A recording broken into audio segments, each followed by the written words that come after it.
నూలు నూలులో శతాబ్దాల గౌరవం, పట్టు పరంపరకు ప్రతీక, సంప్రదాయానికి శాశ్వత చిరునామా సఖీ. తమిళనాట సినీ నటుడు విజయ్ విజయం తెలుగు సినిమా ప్రపంచాన్ని అలానే దక్షిణాది సినీ రంగాన్ని కొత్త దారుల వైపు నడిపించబోతుందా? గతంలో చూసినటువంటి సినీ నటుల విజయాలకు భిన్నంగా విజయ్ అనుసరించినటువంటి విధానంతో ఇప్పుడు రాజకీయంగా ఎలాంటి మార్పులు రాబోతున్నాయి? ఆల్రెడీ తెలుగు రాష్ట్రాల్లో ముఖ్యంగా ఆంధ్రప్రదేశ్లో సినీ నటుల రాజకీయ ప్రస్థానాన్ని మనం చూస్తున్నాం. రాబోయే రోజుల్లో ఇది ఏ విధంగా మారొచ్చు విశ్లేషించే ప్రయత్నం చేద్దాం. మనతో పాటు సీనియర్ జర్నలిస్ట్, ఫిలిం క్రిటిక్ ప్రభు గారు ఉన్నారు. ప్రభు గారు నమస్తే. విజయ్ ఎంట్రీ అంటే రాజకీయాల్లోకి వచ్చిన విధానం కానీ, ఆయన వెళ్ళినటువంటి స్ట్రాటజీస్ కానీ ఇవన్నీ సూపర్ హిట్. ఇలా వెళ్తే మళ్ళీ మనం కూడా అధికారంలోకి రావచ్చు అనేటువంటి ఒక రోల్ మోడల్గా విజయ్ మారిపోయారనే చర్చ నడుస్తుంది. ఇప్పుడు విజయ్ గెలుపు తర్వాత సినీ రంగానికి చెందిన ప్రముఖుల రాజకీయ ప్రస్థానం రాబోయే రోజుల్లో మరింత పెరుగుతుంది అనేటువంటి అంచనాలు ఉన్నాయి. నిజంగా అలాంటి పరిస్థితి ఉంటుందా? సినిమా వాళ్ళ రాజకీయ రంగ ప్రవేశాన్ని రెండు విధాలుగా విశ్లేషించుకోవాలి. పార్టీలు స్థాపించి వచ్చేటువంటి వ్యక్తులు వాళ్ళ స్థాయి వేరు. చిన్నగా చింతక నియోజకవర్గాల్లో ఎమ్మెల్యేలుగా, ఎంపీలుగా పోటీ చేసేటువంటి సినిమా గ్లామర్ తోటి చేసినట్టు వాళ్ళు వేరు. కాబట్టి ఆ రెండు రకాలుగా చూసుకున్నట్లయితే మరలా ఇప్పుడు అంత పెద్ద స్థాయిలో పార్టీ పెట్టేటువంటి పరిస్థితులు ఏ రాష్ట్రంలోనూ లేవు. ఒక సినిమా నటుడికి పార్టీలు కొత్తగా స్థాపించాల్సినవి ఏమి లేవు. కొత్తగా జనసేన పార్టీ ఇక్కడ ఆంధ్రప్రదేశ్లో ఉంది, అక్కడ ఇతను పెట్టిన టీవీకే ఉంది. ఆ విధంగా పార్టీ స్థాపించేటువంటిది కాదు. కానీ సినిమా వాళ్ళ మూలంగా విడివిడిగా పార్లమెంట్ నియోజకవర్గాలు, ఆయా స్థానికమైనటువంటి నియోజకవర్గాల్లో పోటీ చేయడానికి సినిమా వల్ల ఆసక్తి అనేటువంటిది పెరిగే అవకాశం ఉంది. ముఖ్యంగా తమిళనాడులో చిన్న చితక ఆర్టిస్టులు కనుక టీవీకే పార్టీలో చేరినా కానీ, లేదా ఏరే పార్టీలో చేరినా కానీ కొంత విజయ అవకాశాలు, ఎమ్మెల్యేలుగా, ఎంపీలుగా చేసే అవకాశాలు ఉన్నాయి. కానీ అంటే ఇప్పుడు ఏపీలో ఉంది పరిస్థితి. మీరు అన్నట్టుగా తెలంగాణలో ఇంకా రాజకీయ నాయకుల ప్రస్థానాలు అనేవి ఏమీ కనిపించట్లేదు.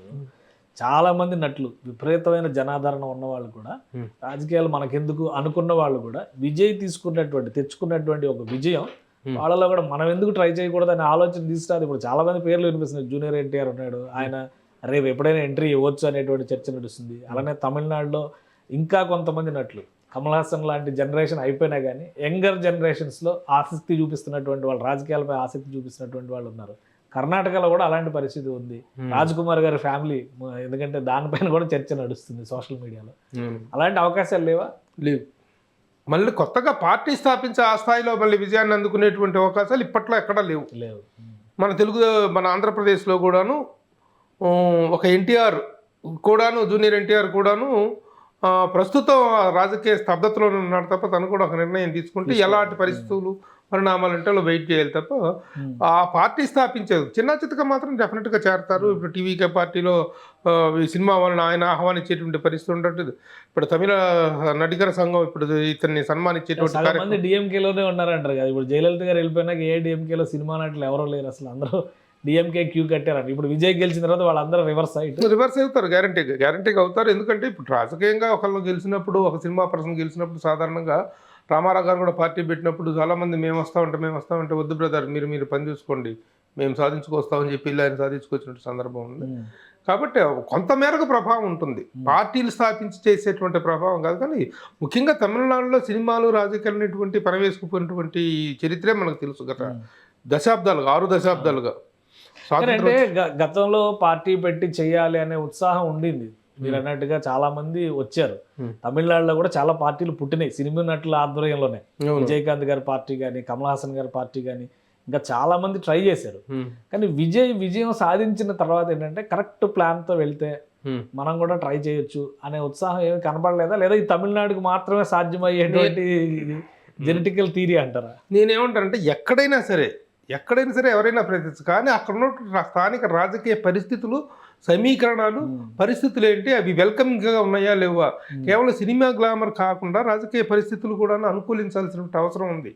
పరిస్థితులు అనుకూలించకుండా వెళ్ళిపోయి పార్టీలు పెట్టేసినంత మాత్రాన విజయం వచ్చేస్తుంది అనేటువంటిది లేదు.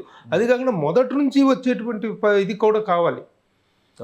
మొదటి నుంచి కూడాను ఆ రాజకీయపరమైన ఇప్పుడు కమల్ హాసన్ ఉన్నారు. కమల్ హాసన్ ఏవో చిన్న సేవా కార్యక్రమాలు చేసుకుంటూ వెళ్ళాడు తప్ప ఈ దళపతిలాగా రాజకీయపరమైనటువంటి ఒక ఎజెండాతోటి, విజయ దళపతిలాగా ఎజెండాతోటి అతనికి కొన్ని సంస్థలు కానీ, సేవా కార్యక్రమాలు కానీ చేసుకుంటూ వెళ్ళారు. కమల్ హాసన్లో ఇది మొదటి నుంచి లేదు. అతను కొంత విభేదిస్తూ ఉండేటువంటి వ్యక్తి రాజకీయ వ్యవస్థ మీద కొంచెం విమర్శనాత్మకమైనటువంటి ధోరణితో వెళ్ళినటువంటి వ్యక్తి కమల్ హాసన్. కాబట్టి యాక్చువల్గా విజయ్ సాధించినటువంటి ఈ విజయానికి కొంత నేపథ్యం ఉంది. కాబట్టి ఎవరు త్వరగా వచ్చేసి పార్టీ పెట్టినంత మాత్రం పరిస్థితులు మాత్రమే సక్సెస్ కాదంట. అక్కడ కావాలి ఒక పరిస్థితి, థర్డ్ ఫోర్స్ అనేటువంటిది కావాలి. ఇప్పుడు జయలలిత గారు చనిపోయిన తర్వాత ఏర్పడిన వ్యాక్యూమే ఈ రోజున విజయ్కి అవకాశాన్ని కల్పించింది. ఆ వ్యాక్యూమ్ లేకపోతే జయలలిత కనుక ఉండున్నట్లయితే రాజకీయ పరంగా మరొకలా శక్తి, సినిమా శక్తి అనేటువంటిది అక్కడ ఇది అవకాశం లేదు. ఆవిడ మరణం తర్వాత వచ్చినటువంటి వ్యాక్యూమ్ అది. ఆ వ్యాక్యూమ్ చక్కగా ఉపయోగించుకున్నాడు విజయ్. అలాంటి పరిస్థితులు ఎవరికైనా వస్తే రావచ్చు. ఆ స్టార్డమ్ అనేటువంటిది ఒక 30 సంవత్సరాలు 40 సంవత్సరాల స్టార్డమ్ ఉండాలి. ఎవరున్నారు ఇప్పుడు అంత స్టార్డమ్ కలిగిన వాళ్ళు? కానీ అది ఆ పాయింట్ ఆఫ్ వ్యూలో ఆలోచించారు. కానీ ఇంకోటి అంటే ఉత్తరాది రాష్ట్రాల్లో ఎక్కడ కూడా సినిమా నటుల హడావుడి, హవా, ప్రభావం ఇలాంటివి మనం చూడం. దక్షిణాది రాష్ట్రాల్లోనే అంత ఇంత కనపడదు. తమిళనాడులో ఇంకొంచెం ఎక్కువ కనపడుతుంది. ఎందుకని దానికి ఏమైనా స్పెసిఫిక్ రీజన్ ఉందా? స్పెసిఫిక్ రీజన్ తమిళనాడులో హీరో వర్షిప్ అనేటువంటిది చాలా ఎక్కువ. మొదటి నుంచి కూడా హీరో వర్షిప్ అనేటువంటిది ఉండటం. కానీ వాళ్ళ హీరో వర్షిప్ మాత్రమే కాదు, మొదటి నుంచి రాజకీయాల్లోకి స్టార్స్ అనేటువంటి వాళ్ళు ఎంటర్ అవ్వటం అనేటువంటిది రచయితలు వాళ్ళు ఫస్ట్ రాజకీయాల్లో ఇదైన తర్వాతనే సినిమాల్లో పాపులర్ అయ్యారు. రాజకీయం, సినిమాలు రెండు ప్యారలల్గా నడిచింది. మనం ఒకసారి తీసుకుంటే కరుణానిధి గారిని తీసుకున్నా సరే, ఎంజీఆర్ గారిని తీసుకున్నా సరే, అంతకుముందు అన్నాదురై గారిని తీసుకున్నా సరే, వీళ్ళందరికీ సినిమా రాజకీయ నేపథ్యం ఉంది. రాజకీయ నేపథ్యం, సినిమా నేపథ్యం రెండు కలిసి వెళ్ళినాయి. ఒకేసారి రాజకీయాల్లో దూరిపోలేదు వాళ్ళు. ఎంజీఆర్ గారు ముఖ్యమంత్రి కాకముందు, నటుడు కాకముందు నుంచే రాజకీయమైనటువంటి ప్రస్థానం ఉంది ఎంజీఆర్కి. వీళ్ళందరూ కూడాను మా పెద్ద ఆయన పెరియార్ రామస్వామి గారి ఇదిలో నుంచి వచ్చినటువంటి వాళ్ళు. అక్కడ అన్నాదురై గారిని ఈయన కానీ పెరియార్ రామస్వామి గారిది పెట్టినటువంటి ద్రవిడ సంస్కృతి నుంచి వచ్చినట్టు వాళ్ళు రాజకీయ పరమైనటువంటి జర్నీ ఉన్న తర్వాతనే సినిమా పాపులారిటీ అనేటువంటిది తోడవటంతో ఇదైంది. డైలాగ్ రాస్తే కరుణానిధి రాయాలి, చెప్తే శివాజీ గణేశన్ చెప్పాలనేటువంటిది ఒక పెద్ద పాపులర్ ఇది అక్కడ. అట్లాగే ఎంజీఆర్కి జానపద కథానాయకుడిగా ఎలాంటి చిన్న ఒక అద్భుతమైనటువంటి ఎదుగుదల ఏర్పడింది. అవి సినిమాల్లోకి వచ్చింది తప్ప ఇక్కడలాగా మనలాగా సినిమాల్లో ఎదిగిన తర్వాత రాజకీయాల్లోకి రాదు. వాళ్ళు రాజకీయ స్పృహ అనేది ఆ బీజాలే కంటిన్యూ అవుతూ వచ్చినాయి అనమాట. ఇప్పుడు మనం మొదట చూసుకున్నట్టు ఇప్పుడు ఉన్నటువంటి ఇండియన్ సినిమాలో అసలు ఫస్ట్ రాజకీయంగా తొలి ఎంపీ అయింది ఎవరు? సినిమా ఇండస్ట్రీ నుంచి కొంగర జగ్గయ్య గారు. అది జరిగింది 1967లో. జగ్గయ్య గారు ఎంపీ కావటం లేదు. అంతకుముందు 1962లోనే చేయమంటేను చేస్తానంటేను నెహ్రూ గారు వద్దని చెప్పేసి వారించారు ఆయన్ని. దానికి ఒక ఆచార్య పెద్ద ఆయన ఒక ఆయన చేస్తున్నారు, దాని కారణంగా వద్దని అన్నారు. 67లో ఆయన ఎంపీ అయ్యారు. First MP from the Indian film industry. అయితే ఈ రామచంద్రన్ గారికి అంతకుముందు నుంచి రాజకీయ నేపథ్యం ఉంది. వీళ్ళందరిలో కల్లా మనకు చూసుకున్నట్లయితే సౌత్ ఇండియాలో మనం 5 పెద్ద స్టార్స్ అని చెప్పుకుంటాం. 5-6. తెలుగులో ఎన్టీఆర్, ఏఎన్ఆర్, తమిళనాడులో ఎంజీఆర్, శివాజీ గణేశన్, కర్ణాటకకు వస్తే రాజ్ కుమార్, ప్రేమ్ నజీర్ మలయాళం. కాంటెంపరీ తప్ప ఆయనకి ఎంత స్థాయిదో ఇంత స్టార్డమ్ లేదు ప్రేమ్ నజీర్కి. కాంటెంపరీ యాక్టర్ ఆయన, పాపులర్ యాక్టర్. అయితే ఈ స్టార్డమ్ మ్యాట్ని ఐడాల్స్ అంటే వీళ్ళు 5 సౌత్ ఇండియాకి సంబంధించిన వరకు. 5లో అందరికంటే పెద్ద ఆయన ఎంజీఆర్, బోర్న్ ఇన్ 1917.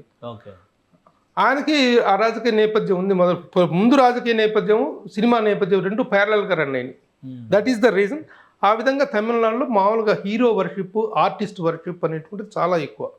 చిన్న చిన్న జూనియర్ కెమిడియన్స్ కూడాను, కెమిడియన్స్ పట్ల కూడా ఒక ఆరాధనాపూర్వకంగా చూడటం, వాళ్ళని అభిమానించడం, వాళ్ళ కార్యక్రమాలకు విపరీతంగా వెళ్ళటం, అక్కడ ఏదైనా రాజకీయంగా వాళ్ళకి ఏదైనా ఇబ్బంది వస్తే పెట్రోల్ పోసుకొని తగలెట్టుకోవటం. ఎంజీఆర్ గారు చనిపోయినప్పుడు నేను చెన్నైలోనే ఉన్నాను, అసిస్టెంట్ డైరెక్టర్గా ఉన్నాను 1987. ఆయన చనిపోయినప్పుడు అయితే ఆ మద్రాసు నగరంలో మంచినీళ్ళు కూడా దొరికాయి. ఇది కూడా తినడానికి కూడా ఏం దొరక గొడ్డు కారం వేసుకొని ఇంత అన్నం వండుకొని తినేసి రూమ్లో కూర్చున్నాం మేము బ్యాచులర్స్ అందరూ అసిస్టెంట్ డైరెక్టర్గా చేస్తున్న రోజులు.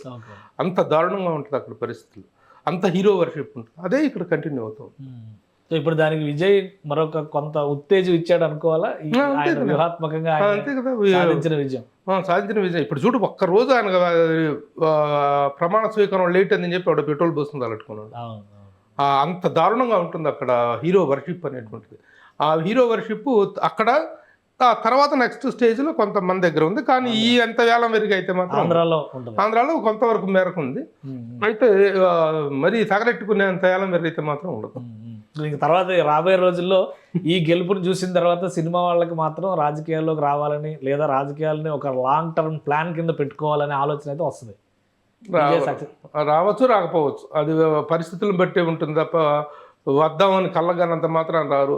ఇక్కడ మనం చూసాం, ఇక్కడ చాలామంది రాజకీయ ప్రమేయం ఉన్న వాళ్ళు ఉన్నారు. ఆ రోజు జగ్గయ్య గారు తర్వాత జమున గారు కానీ విడిగా రామారావు గారిని పక్కన పెట్టేస్తే ఎంతమంది నటులు, కోట శ్రీనివాసరావు, బాబు మోహన్, వీళ్ళందరూ కూడా రాజకీయ ప్రస్థానం నేపథ్యం ఉన్నటువంటి వాళ్ళే కదా, పదవులు తీసుకున్న వాళ్ళు ఎమ్మెల్యేలుగా గెలిచారు కదా.